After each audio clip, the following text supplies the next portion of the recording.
Do you keep hearing the same things when it comes to weight loss, but no one ever explains what it means? Things like eat a lot of protein and stay in a calorie deficit. Do you also keep hearing that 1,200 calories is too low? And don't go into starvation mode. On today's episode, we're going to go over some common weight loss terms and what they actually mean. And of course, we will also be debunking some myths. So grab your coffee and let's get into it. Candidly with coffee. My headphones, fix the mic. Hold on. This guy. Hold on. It's Monday. Here we go. Let's go. Cheers. Cheers. Cheers. Somebody's fired up over here. I got my coffee. Happy Monday. Let me guess. You've been up since 3:30 a.m.? 2:45, actually. Oh, this guy over here. Got to do it. Got to do hard things. I took a cold shower. I walked 3 miles with Pablo. I got on live with my people. I got on Instagram Live. Okay. Anything else? Got to do things. You got to do things. You got to get up and get after it. Is that your message? Hold on. Let me drink some coffee. Is that your message for the day? Oh, sorry. For the people? Sorry, my bad. Yes, that's my message for the people. Somebody's all fired up, ready to go. Facts. All Super right. facts.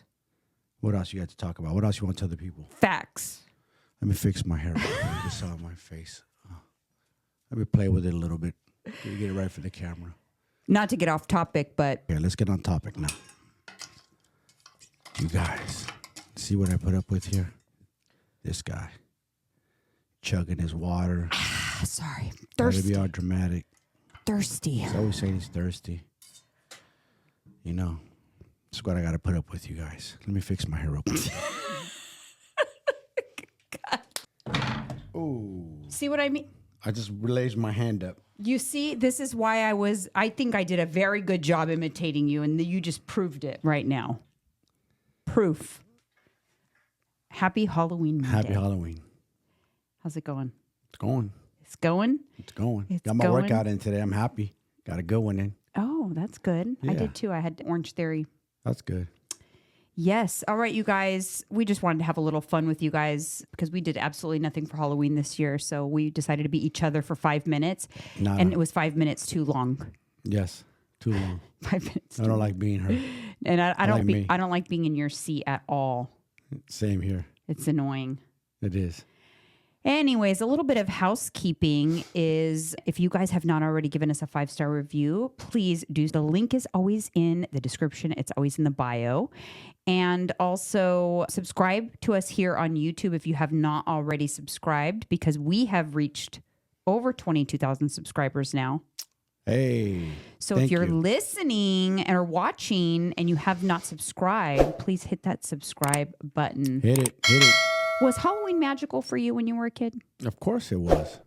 Are you kidding me? Look forward to it all month long. The month before, you're already plotting out your costume, where you want to do, where you want to go. Yeah, it was magical for me. I'm gonna hit the button. What did you do as a kid for Halloween? Got dressed up and went trick-or-treating. Put effort into it. Well, it depends how young you talking about. You get to school, Halloween parties, then you get friends' Halloween parties. It depends what age group you're talking about. Little, just get dressed up and look out for the big day. Look forward to the big day. Yeah, we, in this same neighborhood that I'm in right now, we used to trick or treat for hours on end. I don't know. It felt like it was hours. And we used to use empty pillowcases. So did we. To keep the candy in it. Same here. Why is it like, I feel like nothing's cool like that anymore? No, it's just different. I don't know. I don't know what happened. Social media arrived. These kids don't care about candy. Yeah, like, and they do and they don't. They don't want to do the work. It was literally the best. They're like, I just go on my mommy and dad's phone and go on Amazon and order up candy. Yeah. They don't have to work for it no more. Like, We should at least it's be getting your nothing steps in. special to get candy. We worked for it before. Think about it. We hours. We're determined to get that bag full of candy. Yeah. We worked for it. And then my parents, we just had free-for-all. When I went to school, like the kids in my class, their parents allowed them to have like one piece of candy a day. Like 3 a day. We didn't Yeah, I have remember that. We didn't have those rules. No, me neither. We had a free-for-all. We lived with our bag of pillowcase of candy until we ate it all. Yeah. That's all bad. Were your parents strict? No. Yeah. See, it's immigrant parents. They just let us go They can balls to the carry- walls yeah. with the candy. Yeah, that's how they destroy us too. Yeah, I know. They create monsters like that. I know. You actually sent me a post that I thought was funny. You send me posts all day long, to be honest. You send a lot of posts. Sometimes it's like homework just to go over the posts that you send me. Yeah. But this one really was funny. And I wanted to talk about it a little bit. You sent me a post on Instagram that was a list of places that women refuse to go on a first date. It's going viral, apparently, this list. Yes. I saw it on Ball Alert first. Yeah. And then I forgot what other page I saw it on. So some of the places, I'll put it up on the screen, but it's like Cheesecake Factory, Applebee's, Chili's, Chipotle, Olive Garden, the movies, your house, any fast food chain, Red Lobster, a buffet. Okay, a buffet, yeah, no. IHOP, Denny's, the gym. No. The gym's kind of like a good first little date. Yes. I think coffee, and Starbucks is on here too, and coffee dates. I think Starbucks and coffee dates great. I did that on a single. Yeah, I think coffee. It's because then you're not stuck. Obligated. Yeah, not stuck. That's why I did it. I don't want to be stuck. Me neither. See? It's real quick. You I think feel it, you those don't. Great. Movie night, so Netflix, Hulu, etc. Somewhere that requires a long drive. Okay. The list is up on the screen. What's left? What is left? Pretty soon they're gonna be too good for Morton Steakhouse, Ruth Chris's. But I feel like every single, and to me, this looks like an ideal list for someone like, ooh, what could I do on a first date? Not a list that you shouldn't do. Yeah. Somebody's saying their standards a little too high. I don't know who they got their survey from or where they got their list or who they asked. I was trying to remember what our first date was. I think we kept it real chill and did a sushi lunch date for our first date. Yeah, kept it chill. But was that before or after we met at the bar? Like that, I don't remember. Did we go out? I think the bar was the first time. That was first. Yeah. So the bar was the first time, and that was not a date. It was, I was out, and so I messaged you or texted you and said I was out. If you were going to be out, you should stop by and meet me for a drink. Yeah. I made the first move. You did. You invited me out. So that was that. Almost got me beat up. Yeah. So we've talked about that date before, but that was that. But then after that, we kissed that night. We did. And I think I remember texting you going, oops, we broke that rule, the client trainer rule. We broke it. And then we met for lunch. Yep. But I don't remember like our first serious date. Do you remember it? I don't know why. I don't know. I have bad long-term memory, man. I don't remember. I feel like, I don't know if we went on like an official date. And you can remember everything. Right now, I know you're struggling too with your... Yeah, I don't know. Maybe it'll come back. I don't know. I think at one point, we just went out to San Francisco. I know you took me to Skoma's, which was a nice restaurant. Yes. If you're ever in the Bay Area, San Francisco Bay Area, visit Skoma's. It's got an old school like feel, like restaurant too. It's cool. Yeah, it's good. It's a landmark. It's like a seafood spot or whatever. Yes. But I don't know. I just think that this list is ridiculous. What do people expect? Exactly. What are the standards? Too good now? Dating in this day and age is weird. It is. I don't even know what it would be like. I did it, but what? 13 years with you almost? So I don't know what it's like. I've been off the market a long time. It's way different. Did you date a lot when you were single? Like when we were dating, that dating period of your life, 4 years or whatever, did you date a lot? Yeah. Okay, so what was your go-to date? What do you mean by go-to? What would you do? If you wanted to go out with a girl on a date, what would you do? I went to P.F. Chang's. I go to Cheesecake. P.F. All Chang's. Those. Yeah. Is it on there? P.F. Chang's is not, but it's probably right up there with Chili's and Olive Garden. Maybe. It was good food. Back then, now it's different. But Cheesecake was a big deal back then. You took me to P.F. Chang's once or twice. It's good food. It's good. Trying to think what other places. I don't know off the I top of don't my know. head. I wouldn't even begin to know what to do on a date. Although I did take you when we were first dating. We were just barely dating. I took you to a nice restaurant for your birthday. Yes, you did. I treated you to Scott's Seafood in San Jose. Did. That's a good spot too. See? Look at me. Because I'd never dated, to be honest. I know. I was new to the dating. I never dated. I got married before I ever dated. I was in high school when I met Robert. Yeah. You didn't get to experience it at all. No. And then I was pregnant during my 21st birthday, so I didn't experience that either. I was like a late bloomer because of just the way I started my life. Yeah, you were destined to be a wife and a mother in your 20s. And eventually 30s hit, you're like, hold up, time to switch it up. Yeah, I don't regret it too. I'm glad like those were, I think You don't want about, to peak too soon anyways. no, I think about my life as in these like little boxes. Like that box was my mom baking cookies, arts and crafts, cutting oranges for the Little League games. Right. The team mom. That was me for when they were in grammar school and all of that. Yeah. And I loved that stage of my life. Like I enjoyed doing all the things with them, the pumpkin patch, and I got really into their Halloween costumes and all of that. You know why? Because you love to see them excited. That's why. As a mother, it makes you happy to see them happy. But I'm sad and nostalgic about those years, but I'm glad they're done. Yeah, we talk about that. You're like, I'm done. Job is done. I love the memories, and sometimes I get sad when I look at like other, especially like little boys, because Tyler he just loved me so much. Yeah, like he really still just does. He might not voice it because he's an different. adult, but he still does. I mean, he's a man, but I miss like that little boy innocence, that just loved his mama. Alyssa, she's the same with me. Yeah. So it's still a little different. I feel like you're a mom, you lose your little boy, just like dads lose their little girls. Yes. It's like that. Anyways, so that was a part of my life. And then I had the crazy, wild, short period of time. Good thing, because it ran me ragged when we started dating. Yeah. And then now I'm in this phase of my life, and I love this phase too. Yep. I think this is like phase 3. I think that there's still another phase of adulthood for me that's going to involve my grandkids, us being grandparents. Yep. So like right now is like a selfish phase because my kids are adults and I don't have grandkids. So we're just really hyper focused on ourselves right now, to be honest. Not really. We got dogs though. Don't forget about them. No, I know. They're like little kids but too. we are though. We are. For sure. All right. So I caught up with Golden Bachelor. I know you didn't. Oh, you did? Yeah, I did. Oh, okay. I watched an episode of it, but you didn't really miss much, to be honest. Although I was wrong. Uneventful? You always say I never admit when I'm wrong, so I'm going to admit when I'm wrong. I was wrong. He kicked off the pickleball captain. Got rid of her? She's gone. I wasn't feeling her. No. You know what I realized? He kept the 3 that looked the most youthful. He's thinking with his penis.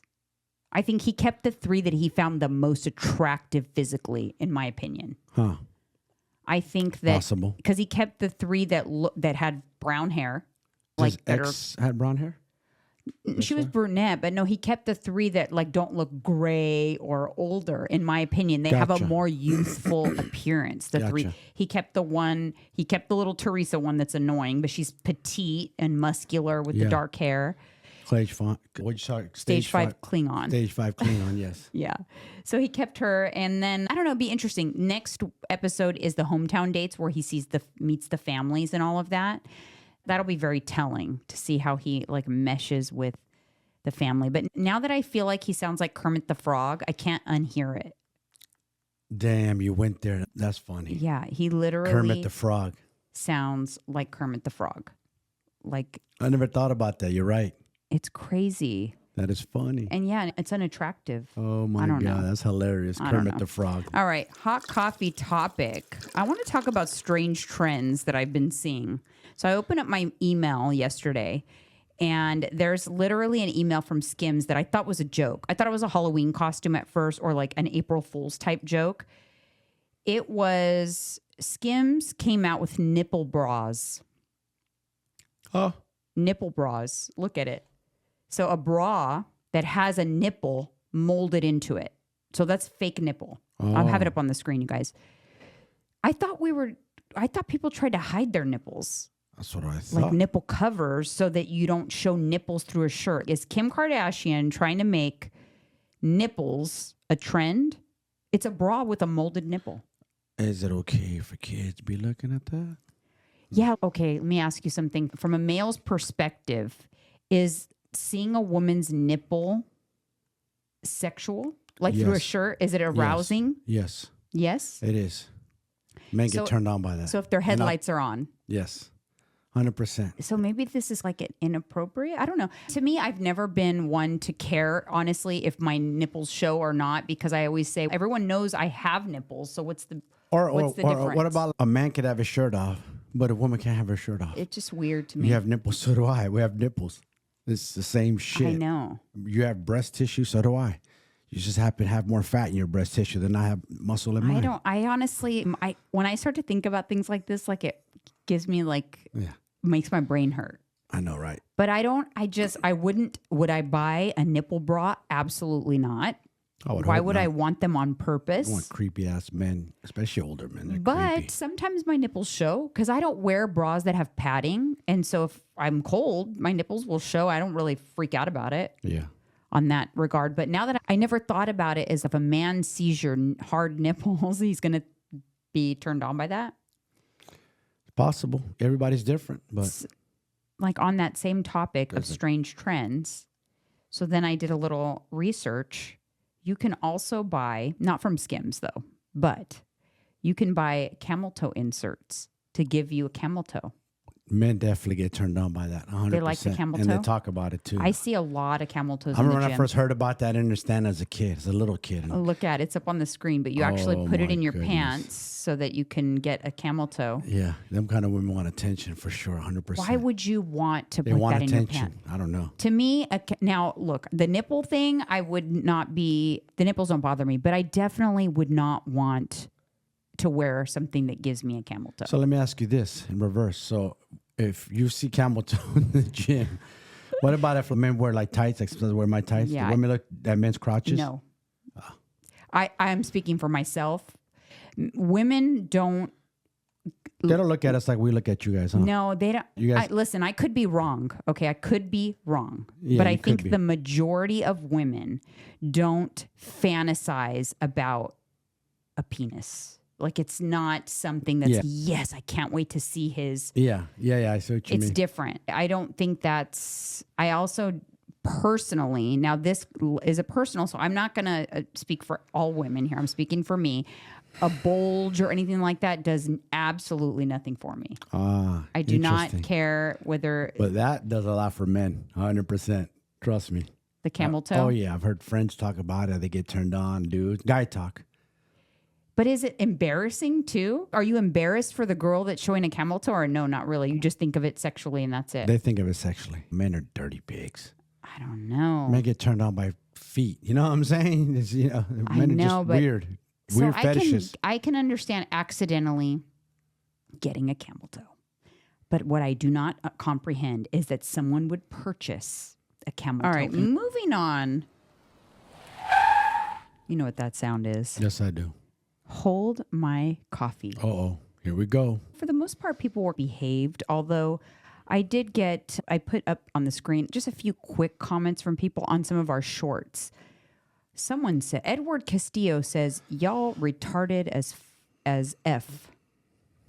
Thank you very much for the compliment, Edward. Appreciate it, Edward. Eduardo. Clayton 9136 says, wow, that thing is absolutely terrifying.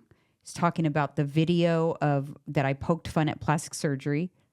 And then someone said, Jesus Christ, lady, on the same video.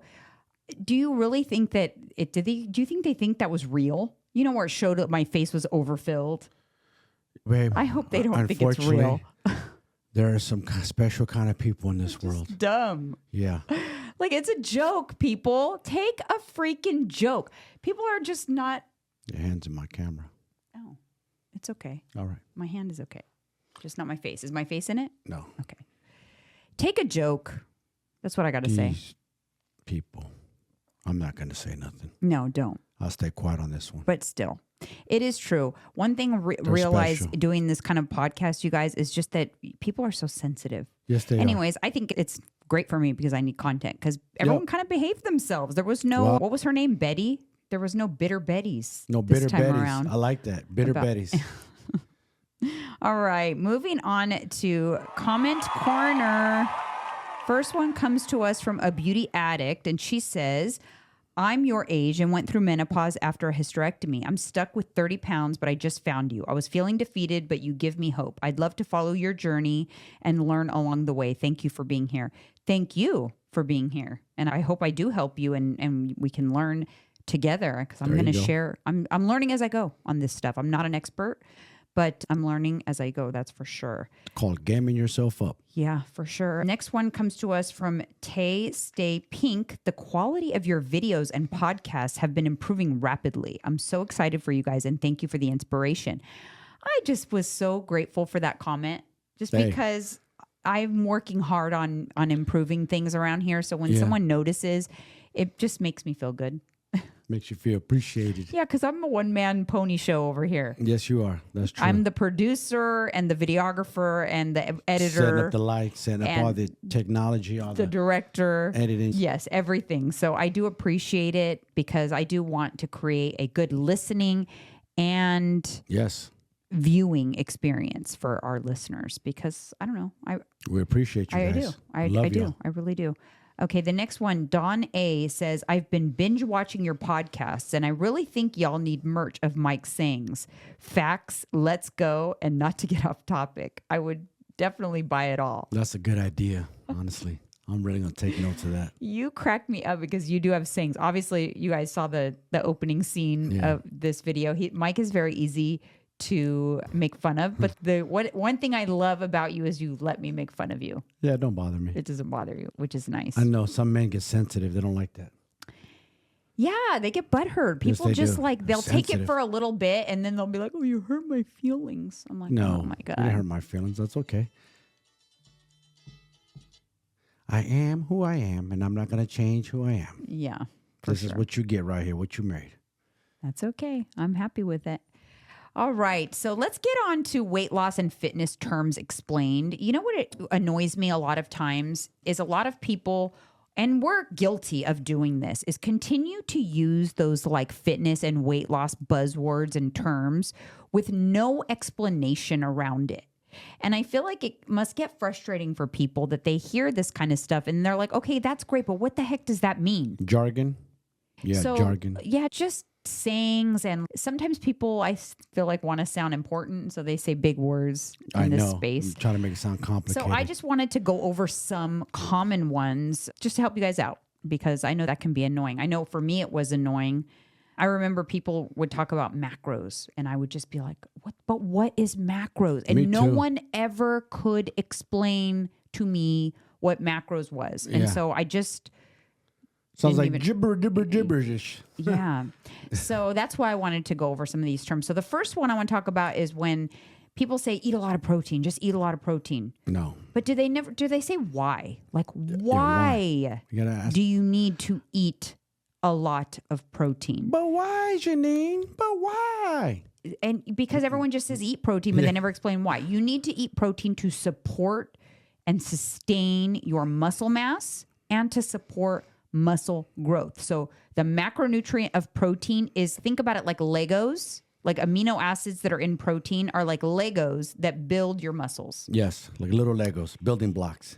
And your body can't make protein up. So if you don't eat it, your muscles will just fall apart. You'll have no food for your muscles. Why do they need muscles, Jeanine? Babe, why are you going to ask me stupid questions? You answer that question. No. Why do you need muscles? Why do you need muscles? To support your skeletal system, to move things. This is not kindergarten class. Don't start asking me dumb questions.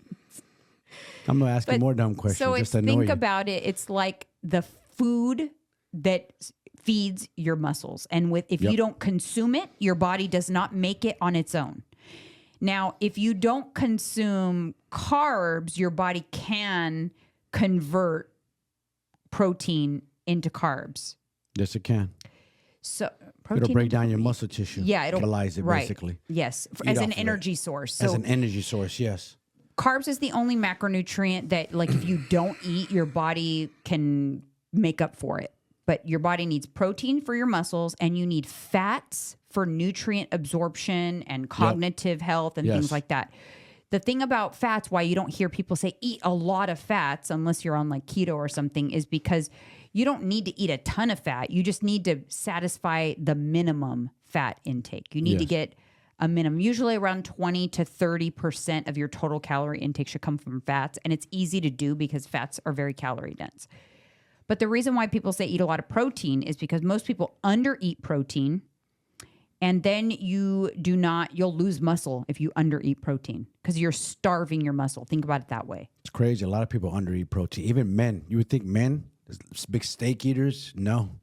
They have a hard time eating a lot of protein. Yeah, because it is very satiating. It's very filling. It doesn't initiate like a big glycemic response. And the reason why we overeat carbs is because when we eat carbs, it spikes our blood sugar and that makes us want more carbs. Yes. So we'll overeat things like carbs and sugar, but that same reaction in our system doesn't happen when you eat protein. So you don't tend to overeat protein. Nope. So if you're not monitoring it, you'll eat a lot of carbs, probably a lot of fats, but you will not eat enough protein. So that's why coaches are always saying, eat a lot of protein, eat a lot of protein. Because if you don't, that look that you're going for in your body, you're not going to achieve it. No, you won't. You can't. Because even if you're in a deficit and you're losing body fat, if you're also losing muscle, you're just going to look like an empty bag of skin. Yes. You're defeating the purpose. The purpose is to lose the body fat, but maintain the muscle, the shell. And when you lean out, that's what shows your shell. Yeah. And so speaking of a calorie deficit, I think everyone says that term a lot, calorie deficit. They don't understand. But what does it mean? I like to think about calorie deficit like a bank account. And ever since I've talked to you about it that way, it really clicked for you. Clicks for a lot of people now. I talk to them that way. I think about my spend on the calories I can eat as money. Yes. And you're trying to save money or spend wisely. So deficit is when you are eating less than your body burns. It'll put you in a negative. It'll put you in like a deficit or a negative, meaning that what does that mean? If you overdraw your checking account, you have to go into your savings to pay for it, right?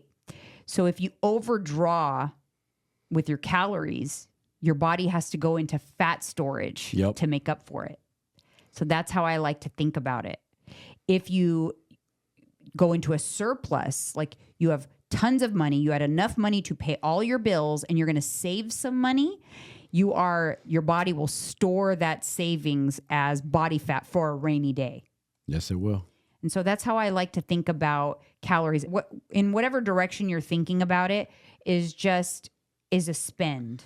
Yeah, I tell my clients this. Everything comes down to numbers. Your date of birth, Social Security, where you live, your height, weight, everything. Mm-hmm. So what is calories? Numbers. What is bank count? Numbers. Mm-hmm. So ever since you taught me that way, I'm like, oh, so we just add up how much do I eat in a day times 7, and that's what I got to spend for the week. Yeah. And as long as I bring back on my $14,000, let's say it's $2,000, I spend it over a day.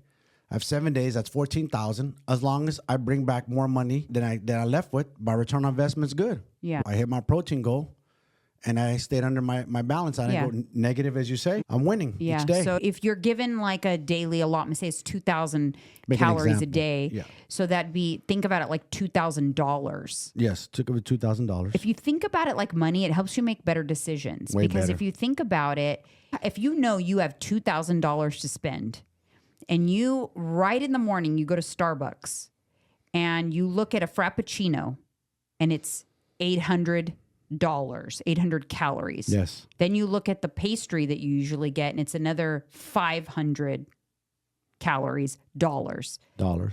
You just spent 1,300 out of 2,000. You only have 700 left. It's 8 o'clock in the morning. Is that good spend? Horrible spend. You're not even close on the return on your investment on your money. No. You're not going to hit your protein goal most likely with that kind of reckless spending, as we call it. It's reckless eating calories, same thing. Reckless spending. You got to think about it like spending. I think it just makes more sense when people think about it that way. It clicks better with people. And I tell my boys that same thing. Bro, you've done business. You guys know how to count money, right? You know how to weigh real easy. With the same thing. You can weigh anything. You weigh food. And then you take that food and then you enter what it weighs and you put in your calculator and put it into your macro tracker. Easy. That's how they started getting it because they look at it like bank account. Yeah. And because when people just say track macros, it just sounds intimidating. It sounds too much. I didn't like it. Remember? It took me a long time to come around. Yeah. It took me a while. You didn't. And now fought it off. When we go to the store, You are always looking at labels. Also, Always. that's another thing. You got to get really comfortable looking at label. When you look at a Yes. label and you go, one serving is 500 calories, like that's not worth it. And you put it back. 20 grams of protein, no. So what I mean by that, like recently bought some keto hamburger buns. They're 80 calories each, $80. I get back $90. What that means is there's 9 grams of protein. So for my $80, I get back $90. See, I won. Yeah, that's a made totally $10. I different won. thing. That's calorie and protein ratio. Yes. That's a different analogy, but it's also a very important one because if you do that, if you make sure that you have a lot of protein for every calorie that you eat, you will always hit your protein goal before you run out of calories. Yes, always. 100%. And like we just explained why protein is so important is because it's going to support your muscle, sustaining muscle and building muscle. So remember and that. help you move. You got to think of the future. What do you want to look like 20 years from now? Do you want to be mobile, or do you want to be in a walker, or do you want to be in a wheelchair, or do you want to be vibrant with your grandkids Right. moving around? So think about the future too. Don't think about So it another now. thing I wanted to talk about is starvation mode. And we've talked about it at length on this podcast before, but I just want to, it's a common one. People argue with me all the time. I get in tons of hold my coffee comments when it comes to starvation mode because The experts. people assume that they're in starvation mode when they feel like their weight loss is stalled because they'll say, because I undereat. So starvation mode, if you truly undereat, if you truly are consistently undereating, you will lose weight. If you look at third world countries where they don't have access to consistent food supply, they are not overweight. They're They are starving for real. skin and bones. Yes, some so countries in Africa. your body Facts. cannot, if you think about calories and body, think about your body fat as like fat storage on your body. It's all the calories that you never used. It's excess calorie storage. So your body put it in the savings account. Yep. So if you think about that, it's an actual matter. Fat it takes up space. It takes up a Yes. lot of space, actually. A lot of space. If there are no calories coming in, your body cannot miraculously produce fat cells and deposit them. It can't make fat cells out of nothing. Out of thin air, no. So you have to have consumed them in order to store them. Yes. There is Facts. no way around that. But people will argue there is. Yes. So the perception a lot of times, which we've discussed at length on this podcast, but I'll quickly go over it. The perception is that you're eating too little, therefore you're not losing weight because your body's in starvation mode. It's storing every little bit that you do eat as fat. No. So basically what my wife's trying to say is your body's not dipping in a savings account. Lie. What? People make it seem like starvation mode, like your body's not going to dip into your fat to lose weight. Like, yes, it you know, will. They got it wrong. Right. Exactly. It If will. you undereat and your body needs to function, it's going to dip into your savings to function. So Facts. now, on that same token, which is the next term I want to explain, metabolic adaptation, because I think this is where this thought process comes from starvation mode. Can your metabolism downshift to be lower to conserve energy when it knows that there's like a famine kind of thing? When you're not eating, when you're truly not eating for a long period of time? Yes, what your body will do is power down non-essential systems to conserve energy so that it will use less energy. So things like your hair, skin, and nails will deteriorate and your metabolism will slow down. That only happens after long periods of consistent, true starvation or true, very low calories. Yeah. People will experience a lot of weight loss before they ever experience metabolic adaptation. Facts. Does that make sense? So you're not just gonna your metabolism is not going to adapt when you haven't experienced weight loss. You're going to get pretty skinny in the process of your metabolism adapting to low calories. Of course. Because you have consistently ate low calories causing fat loss. Yeah. So I think that's where the confusion comes in when it comes to starvation mode and metabolic adaptation. Most people that think they have they're in starvation mode, they really are not consistently eating low calories. They just feel like they are because they're following all these stupid rules, crazy rules. They're not eating bread. They're not eating sugar. Restriction. They're trying to eat really low calories most of the time. Then they go crazy after 2 weeks. And then they lie about it. Oh, but I haven't been eating that much. Or their calories are so low that they're picking and snacking every chance they get, but they're not computing that those calories count. They're not free. This is facts, guys. Sorry. I'm sorry if it triggers you. She didn't make the rules. Yeah. We're just the messengers, you guys. We didn't make the rules. Even the coffee, even the creamer in this coffee, Right. I measured every day. That is not free calories. You taught me that with keto. Yeah. Remember I used to put heavy whipping cream in my coffees? Yeah, a lot of people don't count. I was eating too much calories in coffee. A lot of people don't even count their liquid calories for whatever reason. Sauces, a Chick-fil-A little packet. Yeah, you just talked to a client that didn't even comprehend. He's, I got the nuggets. I did good at Chick-fil-A. And you're like, but did you get the sauce? Oh, yeah, I did. I didn't track that. It's 160 calories, homeboy. He's only ate one packet. Yeah. It's 100. He was blown away how many calories. I go, dude. Yeah. It's 160 calories. Because people think it's a little bit. How much could it be? How many calories? It's negligible. That means there's a lot of fat in that sauce to make it taste good. That's why. Yeah. It's that little packet. Why so many calories? Because it's probably filled with a lot of fat. Yeah. Lard. Yeah. All right. So what does having a slow metabolism actually mean? This is another term that a lot of people talk about. Metabolism. So a slow metabolism means that, like I just discussed, your body uses less calories to function than it should. Everything it's powered down. So for example, I just recently had my thyroid tested. So my metabolism is slower than it should be. That's why I have lower energy. And that because my body is powered down, meaning if maybe at rest, someone with a healthy metabolism burns maybe 1,400 calories at rest with doing nothing, just to function, to beat your heart, to pump your blood. Yeah. Maybe I'm only burning 1,100 calories at rest because my thyroid is underactive. Yes. My metabolism is slower. So that's what a slow metabolism means. And if you do have a slow metabolism, yes, it can feel like you hardly eat and gain weight and things like that because it could happen. That's why a lot of times when I have a client that they're certain that they're not snacking and picking, they are following the macros that I calculated and the weight's not coming off, I will always recommend that they get their thyroid checked. Always. Because that's I'm like, a very good thing. Always do your blood work. These macros should work. So unless there is a mistake or a calculation mistake, something that you're doing, would you stop doing that? You're so mean. Saying all my clients lie or something. They might be lying. This is like the third time you have said that. Because they do. They lie. Anyways, if we're certain that they're following those numbers, but the scale is not moving, then I usually will default to it's got to be something with like a thyroid. Yeah. So that's another thing. Another thing is just macros in general. A lot of people wonder what's the difference between macros and calories. Calories is like the sum of the equation. So a macro is protein, carbs, fats, and ethanol, but that's alcohol. We won't worry about that. But it's the sum of the calories that come from proteins, carbs, and fats. Each protein, carb, and fat has calories attached to it. So your total calories is the sum of your three macros. Yep. So that is what that means. So calorie itself is not a macro. Protein, carbs, and fats are the macros, but you need to know your calories. The number one thing to me is you got to know your calories, and then you got to know your protein.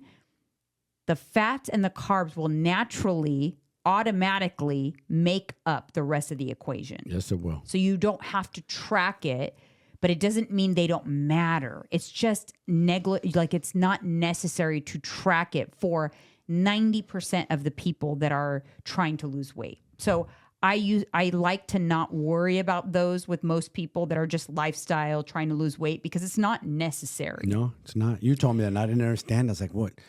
What do you mean I don't have to track the carbs?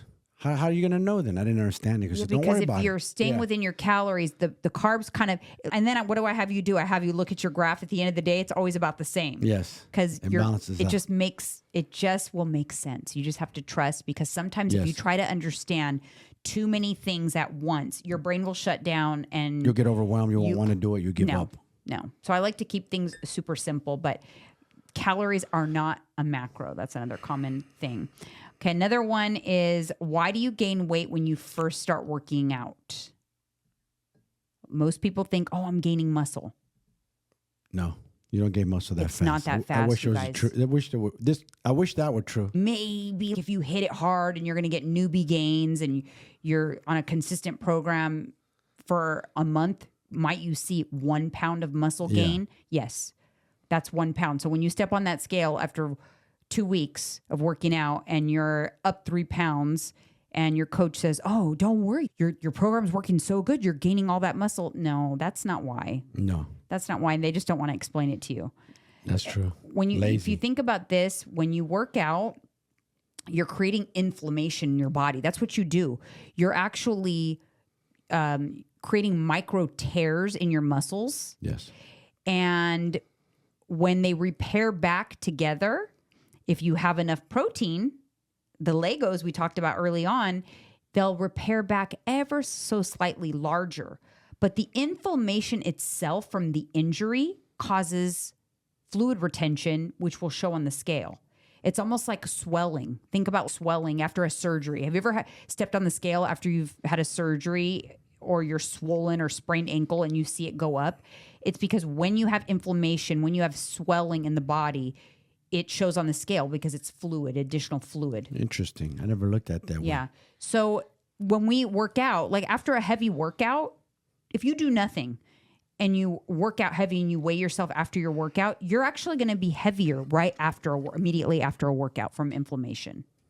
I mean, that's what the pump is, right? You go down and guys do a set of curls and chest. You pump the muscle up. Yeah, so that's weight. When you're pumped, you're inflating when you it have out. pump, that's weight. So like a bikini competitor before a show, they actually don't work out a few days leading into the show to let the inflammation calm down. Oh, wow.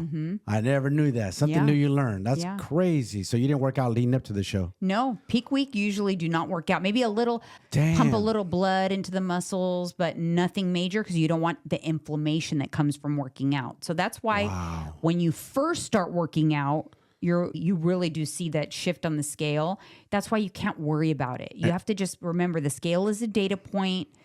Do what you got to do, but think about there's so many other things the scale is measuring other than fat. And that is why some competitors who can afford it will show up a week or two before their show because they're flying, because they're afraid of that inflammation from flying. Oh, from right? water retention from traveling. From traveling, the Olympia is about to start. Yes. Most competitors in the Olympia will show up to Florida about a week before their show. If not longer, because it's too risky. Yes. Yeah. Especially with the change of climate and all that, Florida. All right. And lastly, I want to talk about, because I actually had a client recently ask me about this, how to get rid of cellulite. And is there specific exercises you can do to get rid of cellulite? There isn't specific exercises to get rid of cellulite. Cellulite is large in part hereditary, but you can reduce the appearance of cellulite as you lose body fat. Your cellulite's going to minimize because think about the cellulite you're seeing is fat cells. So when the fat cells shrink, it will be less obvious for sure.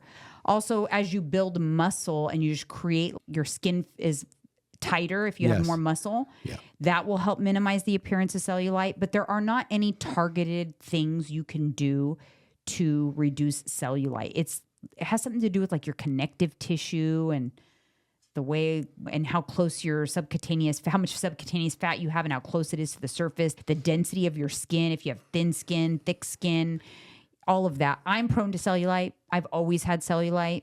Even when I competed, up until the very last couple of pounds, I still had a little cellulite in the back of my legs. It went away. I had to be so lean to get rid of all my cellulite. Damn. That damn cellulite. I can tell you this, at the beginning of this cut, when I had the 15 pounds to lose, I had a lot of cellulite. And now a lot of it is gone. So you can minimize the appearance of cellulite. As you lose body fat, it's going to be less, but will specific exercises or anything get rid of it? No. There's a lot of gimmicky stuff on the market. Gaining muscle help get rid of it too, right? Yes, because you want to fill that space. Yeah. And push, right? You want to think about it like pushing against the surface. It's going to help minimize. the appearance. You can use things like coffee creams and things like that that'll help minimize the appearance temporarily. There are certain creams that you can use, but it's all they're not a permanent fix. But you know what? We're in 2023 and you guys got hope. I bet you there's something coming. Yeah, I think there's procedures. They're always breaking through now with new stuff. Not even procedures. They're going to have something come in the future. Watch, like a special legit cream. That's what I feel. I feel like there's these filler procedures and things like that, but what I say, you guys, is just embrace it, honestly. If you're doing your best to look and feel your best and you got some cellulite on your leg, everybody has it. And let me tell you, coming from a man, I could care two shits about it. It doesn't, I still love it the same. It doesn't, I don't even trip on it, honestly. I don't think most men don't. I think women trip on it on themselves more than men do. I used to, just like my stretch marks and stuff too. Yeah. I just learned to embrace it, honestly. Yeah, I'm like, it is what it is. It doesn't really... You got those from love, man. You brought two people into the world. No, you're talking about cellulite? I didn't You said stretch marks. Oh, now you're talking about stretch marks. Oh, I'm sorry. I went off topic. Look, I better get my shirt. I went off topic. Did you not mention stretch marks? I did, but you missed the boat. I missed the boat. The main combo is on cellulite. I know. Yes, but anyways, I didn't get the cellulite from the children's. I got the cellulite from food love. It's just hereditary. Oh, hereditary. Yeah, so if I gain weight, I will have a ton of cellulite. When I was overweight, I had so much cellulite. Now that I'm a lot leaner, I have less cellulite. So the less body fat you have, the less cellulite you'll have. But if you're prone to cellulite, chances are you'll still see it somewhat. But like I said, don't worry about it. Everyone has it. Remember that when you are worried about your cellulite, if you don't have any cellulite, congratulations, are an anomaly. You are a unicorn, because most women have cellulite and stretch marks. So you're just like everybody else. So don't nothing wrong with that, believe me. Sometimes, you guys, I'm all about optimizing and improving, but sometimes you just got to embrace the flaws a little bit. That's it. Who cares? It's what makes us unique. That's it. That part. Yeah. All right, you guys, thank you so much for tuning in to another episode, and we will see you on the next one.